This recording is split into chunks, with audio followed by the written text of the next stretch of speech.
एक्साइलन not लिखे हैं, इस पर भी विचार कर लेते हैं थोड़ा सा। एक्साइलन नॉट लिखे हैं यहाँ पर, यानी कि हम मान के चल रहे हैं कि इन दोनों आवेशों को कहाँ रखे हैं, निर्वात में या वायु में रखा गया है, ठीक है ना।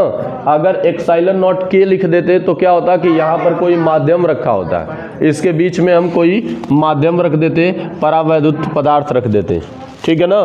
तो ऐसा कर देते, यहाँ पर हम निर्वात में रखें इसलिए ऐसी बात कर रहे हैं, ठीक है।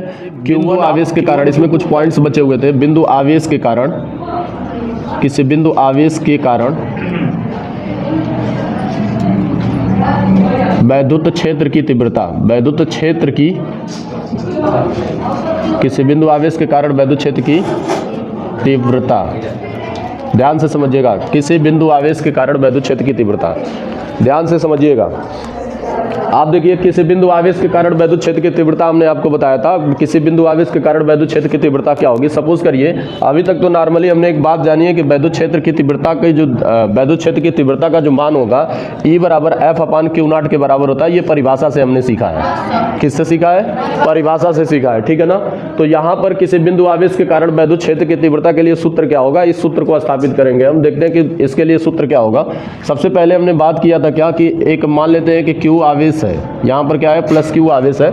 मान लेते हैं कि एक O बिंदु है जिस पर प्लस Q का आवेश है, क्या है, प्लस Q का आवेश है। और इस बिंदु से R दूरी पर, कितनी दूरी पर, R दूरी पर स्थित एक बिंदु P है। इससे R दूरी पर, R डिस्टेंस पर एक आवेश क्या है, एक बिंदु क्या है, P है। इस पर मान लेते हैं कि Q0 आवेश रखा गया है। क्या रखा गया है? Q0 आवेश रखा गया है। Q0 आवेश क्या है? धन परीक्षण आवेश है। क्या है? धन परीक्षण आवेश है। और ये जो धन परीक्षण आवेश है, ये धन परीक्षण आवेश क्या करता है, धन परीक्षण आवेश क्या करता है, धन परीक्षण आवेश की क्या प्रॉपर्टी है, धन परीक्षण आवेश एक अत्यंत सूक्ष्म मान का आवेश होता है। इसके कारण जो होगा उत्पन्न वैद्युत क्षेत्र जो होगा बहुत सूक्ष्म होगा, नगण्य मान लेते हैं उसको, यानी ऐसा मानकर चलते हैं कि इसके द्वारा कोई भी वैद्युत क्षेत्र उत्पन्न नहीं होगा, ठीक है ना। और जब इसके द्वारा कोई वैद्युत क्षेत्र उत्पन्न नहीं होगा तो इसके वैद्युत क्षेत्र के मार्ग में ये बाधा उत्पन्न नहीं करेगा, ठीक है ना। तो एग्जैक्टली इसका वैद्युत क्षेत्र जो है हम इस पॉइंट पर एग्जैक्टली निकाल सकते हैं। निकाल सकते हैं कि नहीं निकाल सकते हैं? तो सबसे पहले आप बताएंगे कि माना क्या है, कि माना प्लस Q आवेश, ठीक है, O बिंदु पर स्थित है। माना एक बिंदु O है जिस पर प्लस Q आवेश स्थित है, ऐसे भी बोल सकते हैं। तो माना एक बिंदु O है जिस पर क्या है, प्लस Q आवेश स्थित है, और इससे R दूरी पर, इससे कितनी दूरी पर, R दूरी पर एक स्थित बिंदु P है जिस पर वैद्युत क्षेत्र की तीव्रता की गणना करनी है। यदि इस पर P Q0 आवेश है, मतलब धन परीक्षण आवेश है, तो ये बताइए कि कूलाम का नियम क्या कहता है। कूलाम के नियम से, कूलाम के नियम से, कूलाम का नियम क्या कहता है, कूलाम का नियम ये कहता है कि क्या है, कि इस आवेश के द्वारा इस पर एक बल आरोपित होगा। ये भी क्या, एकांक का धन आवेश है तो ये भी पॉजिटिव नेचर का होगा। अब पॉजिटिव नेचर का होगा तो इस पर एक बल इस डायरेक्शन में आरोपित होगी, प्रतिकर्षण का बल। तो प्रतिकर्षण का बल इस डायरेक्शन में आरोपित होगी, तो F बल आरोपित हो रहा है इस पर, ठीक है ना। तो यहाँ से हमने कूलाम के नियम से बात किया था। तो कूलाम के नियम से, अगर कूलाम के नियम से बात करेंगे तो F बराबर क्या हो जाएगा, F बराबर 1/4 पाई एक्साइलन नॉट। एक्साइलन नॉट लिखे हैं, इस पर भी विचार कर लेते हैं थोड़ा सा। एक्साइलन नॉट लिखे हैं यहाँ पर, यानी कि हम मान के चल रहे हैं कि इन दोनों आवेशों को कहाँ रखे हैं, निर्वात में या वायु में रखा गया है, ठीक है ना। अगर एक्साइलन नॉट के लिख देते तो क्या होता कि यहाँ पर कोई माध्यम रखा होता है, इसके बीच में हम कोई माध्यम रख देते, परावैद्युत पदार्थ रख देते, ठीक है ना। तो ऐसा कर देते, यहाँ पर हम निर्वात में रखें इसलिए ऐसी बात कर रहे हैं, ठीक है। Q1 अब Q1 Q2 होता है, तो Q1 के जगह पर Q है और Q2 के जगह पर Q0 है, तो Q इंटू Q0, ठीक है, अपान क्या हो जाएगा, R²। बीच की दूरी R है तो R²। इसको यहाँ से लिख सकते हैं F बराबर 1/4 पाई एक्साइलन नॉट Q0 अपान R², ठीक है। इसको समीकरण नंबर क्या मान सकते हैं, 1 मान सकते हैं। बोलिए, बात समझ में आ रही है? इसको समीकरण नंबर 1 मान लिए। अब हम जानते हैं, ठीक है, Q आवेश के कारण, आवेश के कारण बिंदु P पर, किस पर, बिंदु P पर वैद्युत क्षेत्र की तीव्रता, वैद्युत क्षेत्र की तीव्रता, वैद्युत क्षेत्र की तीव्रता E हो तो क्या हो जाएगा, E बराबर हम जानते हैं F अपान क्या होता है, Q0 होता है। यहाँ से बात करेंगे कि इंटेंसिटी E बराबर, अगर बात करेंगे तो E बराबर F की वैल्यू रखेंगे F। अच्छा, इसको ऐसे लिख सकते क्या, F गुणे 1/Q0, कोई दिक्कत है? यहाँ से लिखेंगे E बराबर क्या हो जाएगा, F की वैल्यू पुटअप कर दीजिए यहाँ पर 1/4 pi epsilon naught q naught upon क्या हो जाएगा R स्क्वायर, और गुणे क्या हो जाएगा 1/Q0 है तो 1/Q0 हो जाएंगे। Q0 से Q0 कट जाएंगे, अब बचेगा क्या, Q0 से Q0 कट गए तो यहाँ पर क्या बचेगा, E बराबर 1/4 pi epsilon not Q/R square. क्या बचा, Q/R स्क्वायर। और यहाँ पर हमने आपको एक बात बताई थी कि यानी किसी आवेश के कारण उत्पन्न वैद्युत क्षेत्र की तीव्रता जो होती है वो इस आवेश की मात्रा पर निर्भर नहीं करेगी, जिस आवेश पर बल आरोपित हो रहा है उस आवेश पर निर्भर नहीं करेगी, ठीक है ना। तो ये यहाँ से Q बराबर Q/R स्क्वायर आए, यानी कि जो वैद्युत क्षेत्र की तीव्रता जो है ये अपने आवेश पर निर्भर कर रही है। अगर हमें तीव्रता निकालनी है तो हमें बस इस आवेश की जरूरत है, क्योंकि इसके द्वारा आवेश तीव्रता निकालना है। अगर इसके द्वारा तीव्रता निकालनी है तो इस आवेश की जरूरत पड़ेगी, इसकी जरूरत नहीं पड़ेगी, ठीक है ना। तो जिस आवेश के द्वारा हमें तीव्रता निकालनी है उसी आवेश की आवश्यकता है, दूसरे आवेश की आवश्यकता हमको नहीं है, ठीक है ना। तो ये Q/R स्क्वायर आया, यानी पहला आवेश जिसके द्वारा हम वैद्युत क्षेत्र की तीव्रता निकाल रहे थे, तो Q/R स्क्वायर आ गया। और यहाँ पर आप जानते हैं कि 1/4 पाई एप्सिलॉन नॉट की जो वैल्यू होती है 9 × 10⁹ के बराबर होती है। आ रही बात समझ में?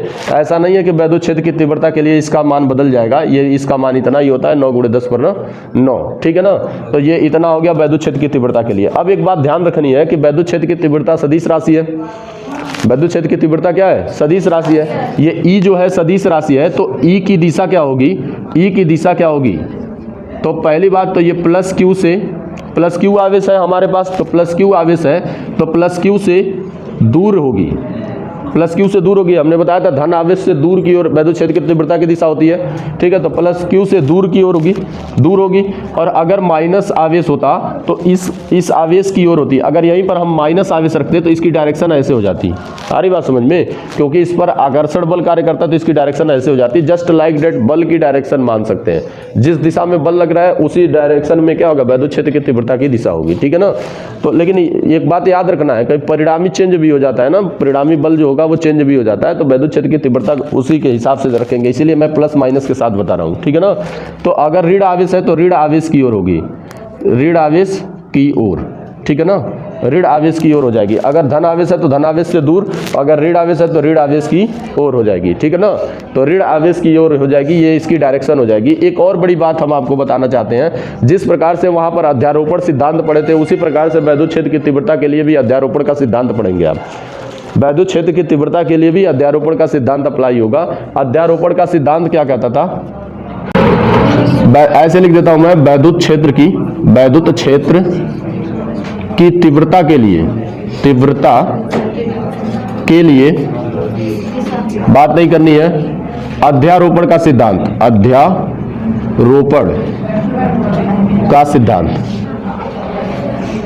अध्यारोपण का सिद्धांत, वैद्युत क्षेत्र की तीव्रता के लिए अध्यारोपण का सिद्धांत। ध्यान से समझिए, वैद्युत क्षेत्र की तीव्रता के लिए अध्यारोपण का सिद्धांत क्या होगा। वैद्युत क्षेत्र की तीव्रता के लिए अध्यारोपण का सिद्धांत क्या कहता है, कहता है ये कि यदि किसी निकाय में बहुत सारे आवेश हो, ठीक है, यदि किसी निकाय में बहुत सारे आवेश हो तो पहले क्या करता था, बल के लिए जब बताया था तो कहता था कि यदि किसी निकाय में बहुत सारे आवेश हो तो किसी एक आवेश पर जो लगने वाला बल होता है शेष सभी आवेशों के द्वारा लगाए गए बलों के बीजगणितीय योग के बराबर होता है। जस्ट लाइक दैट इसी प्रकार से होगा कि यदि किसी निकाय में बहुत सारे किसी निकाय में बहुत सारे आवेश हो तो किसी एक आवेश के द्वारा उत्पन्न चुंबकीय क्षेत्र की जो तीव्रता होगी शेष सभी आवेशों के द्वारा उत्पन्न तीव्रताओं के योग के बराबर होंगे, ठीक है ना। शेष सभी आवेशों के द्वारा उत्पन्न चुंबकीय क्षेत्र की तीव्रताओं के बीजगणितीय योग के बराबर होगा। मतलब क्या है कि एक ऐसे निकाय ले लेते हैं, एक निकाय ले लिए, इसमें बहुत सारे आवेश रख लेते हैं। मान लेते हैं कि ये Q1 आवेश है, ये क्या है Q2 आवेश है, ये क्या है Q3 आवेश है, ये क्या है Q4 आवेश है, और ऐसे मान लेते हैं कि डॉट Qn आवेश है यहाँ पर, है ना। इतने सभी आवेश है, तो यहाँ पर तीव्रता की गणना करेंगे, यहाँ पर इसके तीव्रता की गणना करेंगे तो इसके द्वारा तीव्रता क्या हो गई, ठीक है, इसके द्वारा E12 हो गई, ठीक है, E12 हो गई, इसके द्वारा क्या हो जाएगी E13, या ऐसे मान लेते हैं सीधे E1 E2, इसके द्वारा ऐसे E3, इसके द्वारा क्या हो जाएगा E4, हाँ ऐसे dot dot dot dot dot dot क्या हो जाएगा, ई एन हो जाएगा। ठीक है, तो इन सब का हम क्या करेंगे कि वैद्युत क्षेत्र की तीव्रताओं का बीजगणितीय योग करेंगे।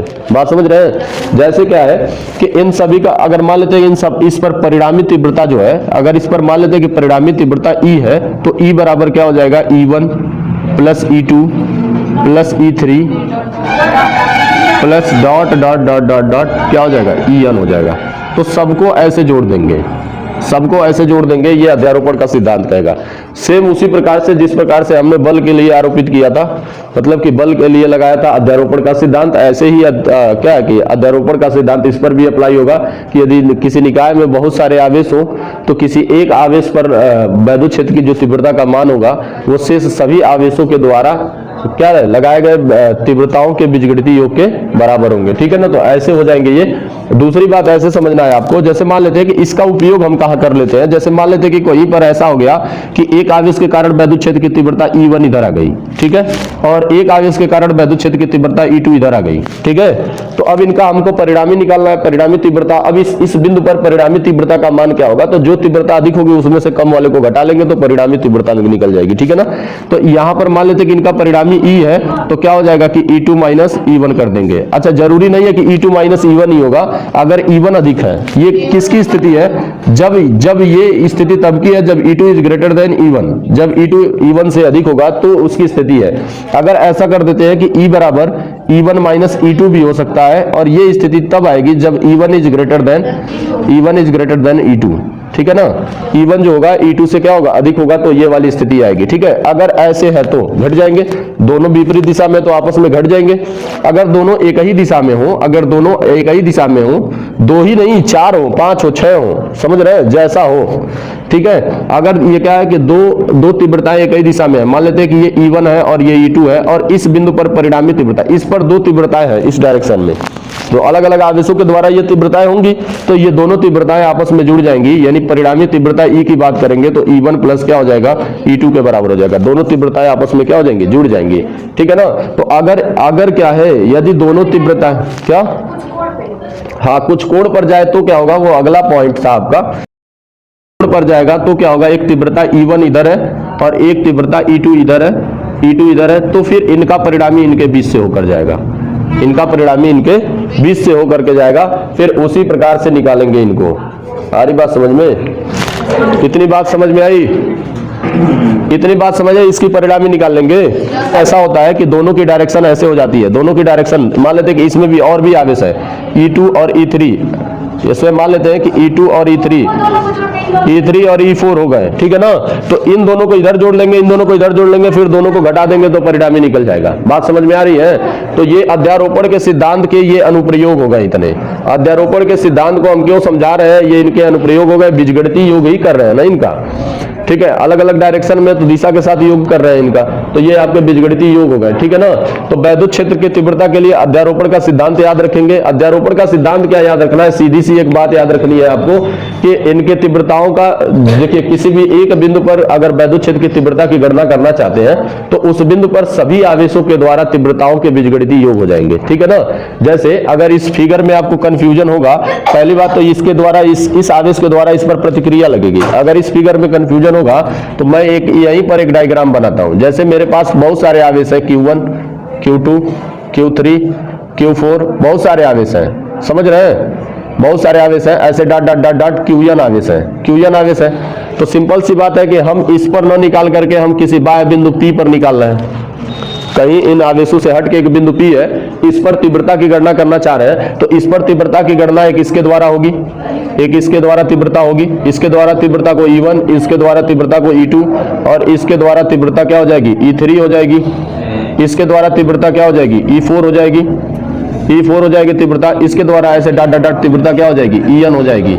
बोलिए, तीव्रता En हो जाएगी ना, और इन सब का बीजगणितीय योग कर देंगे तो इस पॉइंट पर वैद्युत क्षेत्र की तीव्रता की गणना हो जाएगी। बात समझ में आ रही है? इस पॉइंट पर वैद्युत क्षेत्र की तीव्रता की गणना कर सकते हैं। ये टोटल परफॉर्मेंस है आपका। इसके बाद से आपको पढ़ना है, इसके बाद से आपको पढ़ना है वृत्ताकार लूप के कारण वैद्युत क्षेत्र की तीव्रता। वृत्ताकार लूप के कारण मान लेते हैं कि कोई ऐसा एक वृत्ताकार लूप है, ठीक है। अब इस पर क्या है कि आवेश वितरित है, एक समान रूप से इस पर क्या है, आवेश वितरित है। तो इस पर आवेश एक समान रूप से वितरित है, तो इसके कारण वैद्युत क्षेत्र की तीव्रता क्या होगी, इससे जो होगा, इससे R बिंदु पर, इसके अक्ष से R बिंदु पर तीव्रता क्या होगी, इसके केंद्र पर तीव्रता क्या होगी, इस पर तीव्रता क्या होगी, ये सारी बात करनी है, ठीक है ना। तो अगला टॉपिक ये है जो सबसे ज्यादा मोस्ट इंपॉर्टेंट है, एक बार पहले पढ़ के आएंगे तो इस पर चर्चा की जाएगी, ठीक है ना।